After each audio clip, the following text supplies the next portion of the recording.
Hello students, reasoning class or আজি lesson number 4 হয় আজিৰ ভিডিওটোত মই question number 13 ৰ পৰা 17 লৈ ডিসকাস কৰিম একেটা question এটো সিৰিজ অকল নাম্বাৰৰ ওপৰতে হৈছে এনালজি টপিকৰ তো আগৰ ভিডিওবিলাক চালি হিচাপত কৰি আছো কিমানখিনি কভাৰ কৰিছো আৰু কিমানলৈ কৰিম গোটেইখিনি জানিব পাৰিব আজি আৰু মই এটো ৰিপিট নকৰো এতিয়া তোমালোকে question কেইটা কেনেকৈ মই সলভ কৰি গৈছো চাই যাবা ঠিক আছে question number 13 ৰ পৰা স্টাৰ্ট কৰিছো তিনত কি কৈছে দুটা সেট দিয়া আছে এটা আছে 44 63 98 আৰু সেকেন্ডটো 59 99 149 ইয়াতে নাম্বাৰ বিলাক দেখি কেনেকৈ আমি ভাবিব পাৰো মই আগতে কৈছো generally এবিলাকত plus minus into divide বা কিউব স্কয়াৰ এবিলাকত চাব লাগে তো এইটো নাম্বাৰ দেখি আইডিয়া হয় এতিয়া ইয়াতে যদি প্ৰথমটোত চাও পটককে হয়তো স্ট্ৰাইক নকৰিব কিন্তু 59 99 149 সব 99 আছে অলমোস্ট আৰু এই 99 আৰু 149 বহুত ওচৰৰ নাম্বাৰ হয় তাৰ মানে 149 আৰু 99 ৰ মাজত যদি ডিফাৰেন্স চাও কিমান আহিব 50 ঠিক আছে এতিয়া এই 50 টো এই দুটা নাম্বাৰত আমি অপাৰেট কৰিলো 59 টো পাবৰ কাৰণে +9 কৰি দিলে দেখোন 59 আহি আছে কি জানি এইটো বস্তুৱে ইয়াতো এপ্লাই হৈছে এবাৰ চেক কৰো তো এইকেইটা নাম্বাৰ যদি এ বি সি বুলি কও তাৰ মানে ইয়াতে কি লিখিছো c - b ইকুৱেল কিবা এটা পালো হয়নে c - b ইকুৱেল g2 পালো হেতুক আমি 9 ৰে এড কৰাৰ পিছত a2 পাই আছো হ'ব তো হেতু ফৰ্মতে c - b লিখিলে কি হ'ব 98 - 63 g পাম ঠিক আছে তাৰ লগত আমি 9 এড কৰিলে a পাব লাগিব মানে 44 পাব লাগিব এতিয়া আহি আছে নে নাই চাও 8 পৰা 3 গলে কিমান 5 9 পৰা 6 গলে 3 আৰু +9 কৰিলে 44 পাই আছো তাৰ মানে এটো লজিকে হয় যে এই লজিক হিচাপত চালে আমি এনেকা অপচন বিলাক তোমালোকে চেক কৰি চাবা ইয়াতে গোটেই বিলাক চোৱাৰ পিছত অপচন এ টোত চালে আমি এটো লজিক এপ্লাই হৈ আছে তাৰ মানে কি হৈছে 87 - 15 কৰিলে যিমান আহিব +9 কৰিলে আমাৰ 81 আহিব ঠিক আছে ইয়াতে অপচন এ কাৰেক্ট হ'ব 48 ৰ পৰা 60 হৈছে মানে 48 ইজ ৰিলেটেড টু 60 তো এনেকে অপচন কি হ'ব 48 আৰু 60 ৰ মাজত প্ৰথমতে ডিফাৰেন্স চাও কাৰণ বেছি নাম্বাৰৰ মাজত বেছি গ্যাপ নাই তো এটো যদি ডিফাৰেন্স চাও এটো কিমান আহিব 48 ৰ লগত +12 কৰিলে আমাৰ কি আহি আছে 48 + 12 কৰিলে 60 আহি আছে এতিয়া আমি সবতে চাম 64 এতিয়া বাকি অপচন বিলাকত মানে অপচন বিলাকত এনেকে চাম 64 + 12 কৰিলে 72 আহি আছে নেকি 4 দিয়ে 6 তো ইউনিট ডিজিট 6 ইয়াতে 2 আহিছে তাৰ মানে এটো নহব বাকি চেক কৰাৰ দৰকাৰ নাই 98 + 12 কৰিলে 8 2 10 মানে ইউনিট ডিজিট 0 ইয়াতে আছে 4 তো এটো নহব হেনেকে চালে ইয়াতে তোমালোকে কৰি চাবা মই চেক কৰি চাইছো আগতে তো এবিলাক কি হয় ইয়াৰে এটাও কাৰেক্ট নহব এতিয়া কেনেকে চাব লাগিব এই 12 টো কিবা এটা লজিক লাগি আছে নেকি অলপ সময়ৰ কাৰণে চাও তো এই 12 টো এডিয়া নাম্বাৰটো মানে কি হয় 4 + 8 মানে 12 হৈ আছে হয়নে তো তাৰ মানে তো এইটো চাব পাৰো ন দিয়া নাম্বাৰৰ লগত যদি আমি সেই নাম্বাৰ দুটাৰে মানে ডিজিট সাম এড কৰি দিও 6 + 4 10 মানে 64 + 10 কিমান আহিব লাগে হিসাব কৰিলে 74 ইয়াতে আহা নাই তাৰ মানে এইটো অপচন নহব ঠিক তেনেকে যদি 98 ৰ লগত ইয়াৰে ডিজিট সাম এড কৰি দিও 98 ৰ লগত ডিজিট সাম এড কৰিলে কিমান হ'ব 17 তো এইটো এড কৰিলে 144 আহিব লাগিছিল তো এইটোও নহব এনেকে গুটেই কিটা চেক কৰিব লাগিব 78 প্লাস ইয়াৰে ডিজিট সাম কিমান হ'ব 7 + 8 15 8 পাছে 13 3 ইউনিট ডিজিট 3 ইয়াতে আছে 4 তাৰ মানে এইটোও নহব 86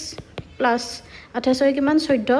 যোগ কৰিলে কিমান আহিব 100 তাৰ মানে option D is the correct answer হ'ব এনেকে চাব লাগিব নেক্সট কোৱেশ্চন নম্বৰ কি কৈছে 12 15 18 10 8 6 এইকেইটা নাম্বাৰটো 15 টু 18 20 এইবিলাক দেখিবা 10 8 6 তো কাৰোবাৰ ক্লিক কৰিব পাৰে এটো ইজিয়ে হয় তথাপি প্ৰেক্টিছৰ পৰা আহিব মই বাৰে বাৰে কৈছো কিছুমানৰ কাৰণে এটো ডিফিকাল্ট লাগিব পাৰে কাৰণ অলপমান প্ৰেক্টিছ হলেহে এটো লেভেললৈ ইজি লাগে এইবিলাক সব প্ৰিভিয়াস ইয়াৰ কোৱেশ্চন হয় তো তোমালোকে অলপ মন দি প্ৰেক্টিছ কৰিলে হৈ যাব তো এতিয়া প্ৰথমতে এটোৱে চাও 12 আৰু 18 এড কৰিলে দেখা দেখি কিমান হৈ আছে 30 হৈ আছে তো এই 15 টো কৰ পৰা আহিব পাৰে 30 যদি আধা কৰি দিও 15 আহিবনে তাৰ মানে এইকেইটা নাম্বাৰ কি লম a b c তাৰ মানে আমি কি ক'ব পাৰো a + c ডিভাইডেড বাই 2 কৰিলে b পাব লাগিব এইটো বস্তুতে এপ্লাই কৰিছো a + c মানে কি হ'ব 10 + 6 কিমান হ'ব 16 ডিভাইডেড বাই 2 মানে b মানে 8 পাব লাগিব এপ্লাই হৈ আছে তাৰ মানে লজিকটো পাই গলো এতিয়া অপচনত চেক কৰি চালে হল তো ইয়াতে এনেকে চালে 20 + 10 30 30 প্লাস সরি ইয়াতে আমি কি চাব লাগিব a + c তাৰ মানে 15 + 25 কিমান হ'ব 20 30 40 40 হ'ব ডিভাইডেড বাই 40 ডিভাইডেড বাই 2 কৰিলে 20 তাৰ মানে এটো b হয় এই ইয়াতে অপচন এড কৰি আছো হয় না তো তাৰ মানে অপশ্যন এটো এপ্লাই হৈ আছে তাৰমানে এইটো এনসাৰে কাৰেক্ট হ'ব বাকি চালে চাব পাৰা তো বা এইটো আমি ডাইৰেক্টলি এনেকেও লিখিব পাৰো a + c = ইয়াৰ পৰা যদি লিখো ক্ৰস মাল্টিপ্লাই কৰি দিলে কি হ'ব 2b হয়নে তাৰমানে আমি কি পাব পাৰো এইটো তেনেকেও চাব পাৰো 12 + 18 মানে 30 মানে 15 * 2 হৈ আছে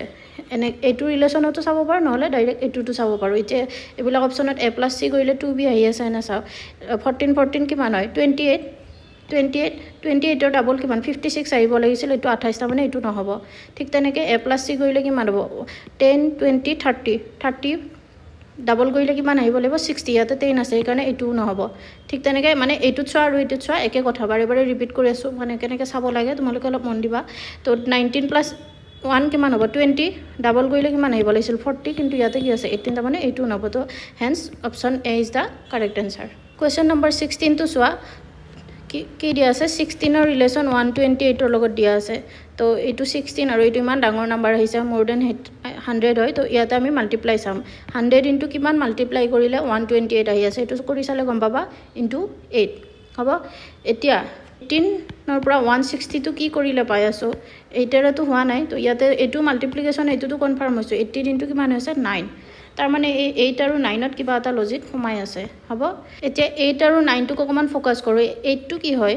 16 ৰ আধা হয় না যদি ভালকে চাও আৰু এই 9 টো কি হয় 18 ৰ আধা হ'ব 18 ৰ আধা কিমান হয় 9 তাৰ মানে আমি লজিকটো কি ক'ব পাৰো এইটো যদি a হয় এইটো b হয় তাৰ মানে a ইনটু এৰ আধা হ'বনে ইকুৱেল টু কি পাই আছো b এতিয়া ইয়াতে এপ্লাই কৰিছা a মানে কি আছিল 16 ৰ আধা 16/2 8 16 * 8 কিমান হৈ আছে 128 হয়নে ঠিক তেনেকে এইটো যদি এপ্লাই কৰিছা a মানে কি হয় 18 * 18 / 2 9 এইটো 18 * 9 মানে b পাই আছো 162 তাৰ মানে আমি লজিকটো পাই গলো লজিকটো কি পালো a * a/2 = b এতিয়া এই লজিকটো এপ্লাই কৰিলে আমি কেনেকে লিখিম আমাক কি দিয়া আছে এৰ জায়গাত আমাৰ কি হৈ যাব 22 * 22/2 = আমি কোৱেশ্চন মাৰ্কটোৰ ভ্যালু পাই যাম তো ফাইনাল লজিকটো কি হ'ব এইটো 22 * 22/2 = আমি কোৱেশ্চন মাৰ্ক পাই যাম এইটো সলভ কৰিলে কিমান হ'ব 22 * 22 মানে কিমান হ'ব 11 তো 22 * 11 কৰিলে কি আহিব answer 242 hence option B is the correct answer question number 17 7 ৰ পৰা কি হৈছে 330 বাপৰে ইমান ডাঙৰ 7 ৰ পৰা 330 তাৰ মানে তোমালোকে ডাইৰেক্ট কি ভাবিব পাৰা মই আগতে কৈছিলো না ডাঙৰ নাম্বাৰ হলে ইনটু হ'ব পাৰে স্কয়াৰ হ'ব পাৰে কিউব হ'ব পাৰে 7 স্কয়াৰ কৰিলে কিমান আহিব 49 এটো তো 300 আছে তো 300 মানে কি হয় কিউবত চাব লাগিব 7 কিউব কৰিলে কিমান হয় 7 কিউব মানে 343 আৰু 30 তাৰ মানে 343 আমি অলপ বেছিকে গলো কিমান কমাই দিলে 330 পাম 13 কমাই দিলে আমি 330 পাই আছো হ'ব ঠিক তেনেকে এতিয়া ইয়াতে ভেৰিফাই কৰি চালে হল আমাক এইটো লজিক ফাইনালি উলিয়াব লাগিব আৰু এটা কি দিয়া আছে 9 ৰ পৰা 716 হৈ আছে তো একে লজিকত আমি কৰি চাও 9 কিউব মানে কিমান হয় 9 কিউব মানে 729 ঠিক আছে 9 কিউব মানে 729 হ'ব তো ইয়াৰ পৰা 13 মাইনাস কৰি চাও 9 - 3 6 আহি আছে 2 - 1 1 7 তাৰ মানে এটো লজিক এপ্লাই হৈ গৈছে তো বেসিক্যালি আমি এতিয়া লজিকটো কি লিখিম কোৱা তোমালোকে লজিকটো কি লিখিম গিভেন নাম্বাৰ যদি a হয় তাৰে কিউব কৰিম তাৰ পাছত 13 কমাই দিলে আমি এটা ৰিলেশন পাই যাম দিয়া নাম মানে এইটো কৰাৰ পিছত আমি আনসাৰটো পাম ঠিক আছে যেটো নাম্বাৰ দিয়া থাকিব এতিয়া আমাৰ কোৱেশ্চন মাৰ্কত কি দিয়া আছে কোৱেশ্চন মাৰ্কত এইটো আকৌ ভালকে চাব লাগিব দে কাৰণ আমি লজিকটো কেনেকে চাই আছো 7 ৰ পৰা 330 তো ইয়াতো চাব লাগিব এই কোৱেশ্চন মাৰ্কৰ ৰিলেশনটো কেনেকৈ আছে 7 কিউব -13 তাৰ মানে a কিউব -13 এতিয়া আমাৰ কোৱেশ্চনত কি হ'ব কোৱেশ্চন মাৰ্ক কিউব -13 কৰিলে 203 আহিব লাগিব এইটো মই হাইলাইট কৰি দিয়া এইটো তোমালোকে ফোকাস কৰা কোৱেশ্চন মাৰ্ক কিউব -13 কৰিলে 203 আহিব লাগিব এতিয়া এই বস্তুটো সলভ কৰিলে কেনেকৈ লিখিম question mark cube equal to 203 plus 13 টো ইফালে লৈ গলে প্লাস 13 হ'ব 3 3 6 1 216 এই 216 মানে কিউবৰ নাম্বাৰৰ নলেজ থাকিব লাগিব আৰু এনেও ইয়াতে কোৱেশ্চন মাৰ্ক কিউব মানে ইয়াত কিউব নাম্বাৰ আহিব তেতিয়াহে সলভ হ'ব 216 মানে 6 কিউব ঠিক আছে তো 6 কিউব মানে কিমান হল মই ইয়াত লিখিছো বেসিক্যালি কি পালো question mark cube equal to 6 cube পাই গলো হ'ব তো দ্যাট মিন্স এতিয়া আমি এই দুটা পাৱাৰ দুটা সেম মানে কি হ'ব বেস সেম লিখিব পাৰো কিউব কিউব সেম তাৰ মানে কোৱেশ্চন মাৰ্ক ইকুৱেল টু 6 তো অপচন কোড আছে অপচন এ তাৰ মানে কি হ'ব option A is the correct answer আশা কৰো লজিকবোৰ ধৰিব পাৰিছা অলপ ভাবিব পাৰিছা আৰু এই কোৱেশ্চন বিলাক অলপ নিজে প্ৰেক্টিস কৰিবা ভিডিঅ'টো মানে ৰিপ্লে কৰি পেলাই কুৱেশ্যনকেইটা ক'ৰবাত লিখি লৈ নিজে এবাৰ প্ৰেক্টিছ কৰিবা, নহ'লে কুৱেশ্যনকেইটা চাই মাইণ্ডতে লজিকটো অলপ ৰিকল কৰিবা। তাৰ পাছতহে বেলেগ বেলেগ কুৱেশ্যন কৰিলে আৰু জেনেৰেলি প্ৰিভিয়াছ ইয়াৰ কুৱেশ্যন কৰিলে বেছি ভাল হয়। তো এইবিলাকতো মই প্ৰিভিয়াছ ইয়াৰৰে লৈ আহিছোঁ SSC বা বেলেগ বেলেগ এক্সামত আহা। তো এইকেইটা কৰিলে এটা কমাণ্ড হৈ যাব। হ'ব, আজিৰ ভিডিঅ'টিত ইমানে। নেক্সট লেচন নাম্বাৰ 5ত মই আকৌ এনেকৈ কুৱেশ্যন লৈ আহিম। টোটেল মই ট্ৰাই কৰিম 50 কুৱেশ্যনছ আনিব। যদি বেছিকৈ লাগে কমেণ্ট কৰিব পাৰা। আজিলৈ এৰিছোঁ, ধন্যবাদ।